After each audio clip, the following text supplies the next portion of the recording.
Medina की खामोश रात थी। चांदनी जमीन पर ऐसे बिखरी थी जैसे आसमान ने रहमतों का नूर जमीन पर इंडील दिया हो। गलियां सुनसान थीं, सब लोग अपने घरों में आराम कर रहे थे, लेकिन अमीराल मोमिनीन हजरत उमर बिन खताब हस्बे मामूल तन्हा गलियों में गश्त फरमा रहे थे। उनके दिल में हमेशा ये फिक्र रहती थी कि कहीं उनकी रियाया में कोई भूखा न सो रहा हो, कोई मजलूम मदद से महरूम न रह जाए। वो एक सच्चे खलीफा थे जिनका दिल अपनी रियाया के दर्द से धड़कता था। चलते चलते आपकी नजर एक झोंपड़ी पर पड़ी। इस झोंपड़ी से बच्चों के रोने की आवाजें आ रही थीं। आवाज में भूख और बेबसी की ऐसी शद्दत थी कि दिल दहल जाए। हजरत उम्र रख गए, दिल में इत्तराब सा पैदा हुआ। दब्बे पांव झोंपड़ी के करीब गए और चुपके से पर्दे के पीछे झांका। एक माँ चौल्हे के पास बैठी थी और उसने एक खाली हांडी में पानी डालकर चौल्हा जलाया हुआ था। बच्चे उर्द-गर्द बैठे रोते जा रहे थे और माँ हर थोड़ी देर बाद हांडी को चम्मच से हिलाती जैसे खाना पक रहा हो। हजरत उमर ये मंजर देखकर कांप उठे।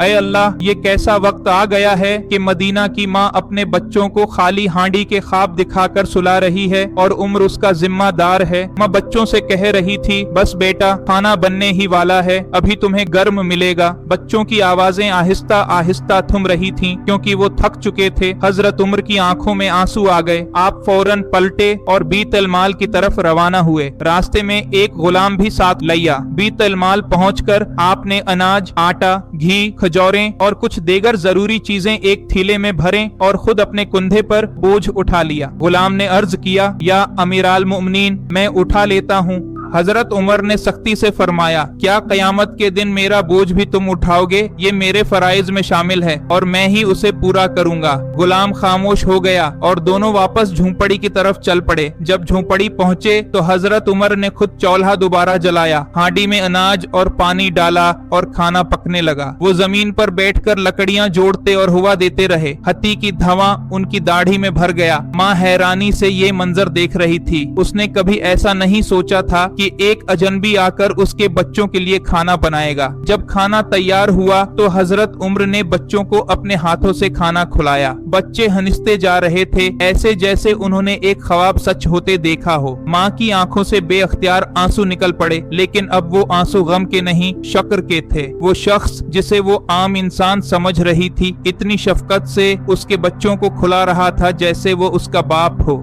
बच्चे खाकर वहीं सो गए। माँ भी खामोश हो गई। तब हजरत उम्र खामोशी से उठे और जाने लगे। माँ ने पुकार कर कहा, ए मेहरबान शख्स, तुम कौन हो? तुम्हारे लिए तो मेरे पास दुआओं के सिवा कुछ नहीं। हजरत उम्र रुक गए। चेहरे पर मामूली सी मुस्कुराहट आई और फरमाया, मैं उम्र बिन खताब हूँ, तुम्हारा खलीफा। ये सुनकर औरत कांप गई। आंखों में हैरत वो जमीन पर झुक गई और बोली, ऐ खलीफा, तुम वाकई अल्लाह के वली हो। आज तुमने मेरे बच्चों को जिंदा कर दिया। हजरत उमर ने नरमी से कहा, नहीं, मैं सिर्फ अपना फर्ज अदा कर रहा हूँ। अगर तुम्हारे बच्चे भूखे सूते तो उमर अल्लाह के हुजूर किया जवाब देता। इस रात मदीना की एक माँ और उसके बच्चे सुकून से सोए और आसमान पर फरिश्ते गवाही दे रहे थे कि जमीन पर एक ऐसा हुक्मरान मौजूद है जो रात को अपनी राया के लिए आंखें बंद नहीं करता। उसकी खिलाफत इंसाफ, मोहब्बत और कुर्बानी की मिसाल बन गई। वो खलीफा न सिर्फ अपनी रियाया का मुहाफिज था, बल्कि एक बाप, एक खादिम और एक बंदा खुदा भी था।